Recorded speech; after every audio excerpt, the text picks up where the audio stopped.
تک آپ نے میرے چینل کو سبسکرائب نہیں کیا تو سبسکرائب کیجئے، بیل آئیکن کو آن کیجئے فار مور اپڈیشن کے لیے۔ ناظرین اکرام، آج ہم بات کریں گے اللہ کے رسول صلی اللہ علیہ وسلم کے مہر کے بارے میں۔ جیسا کہ علامہ ابن خلدون رحمہ اللہ نے اپنے مقدمے میں ایک دلچسپ واقعہ نقل کیا ہے بخاری اور مسلم کے حوالے سے۔ رحمت العالمین صلی اللہ علیہ وسلم نے قیصر کو خط لکھنا چاہا۔ آپ صلی اللہ علیہ وسلم سے کہا گیا کہ اجمی بادشاہ خط کو قبول نہیں کرتے جب تک کہ وہ مہر شدہ نہ ہو۔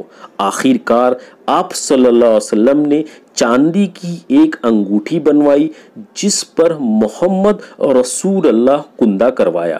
پھر آپ صلی اللہ علیہ وسلم نے خط پر اس سے مہر لگائی اور فرمایا یہ نقوش کوئی اور اپنی انگوٹھی میں کندہ نہ کرائے۔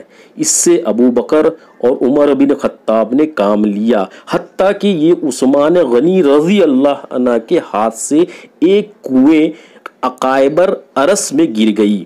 اس کنویں میں پانی تھوڑا سا تھا، مگر مہر گرنے کے بعد اس قدر پانی ہو گیا کہ اس کی گہرائی معلوم نہ ہو سکی۔ حضرت عثمان غنی رضی اللہ تعالی عنہ نے انگوٹھی ہر چند ڈھونڈوائی مگر مل نہ سکی۔ آپ کو اس کے گم ہو جانے کا بڑا صدمہ ہوا اور سمجھ لیا کہ اب خیر نہیں، اور آپ نے اس جیسی دوسری انگوٹھی بنوائی۔ جزاکم اللہ خیر و احسن الجزا۔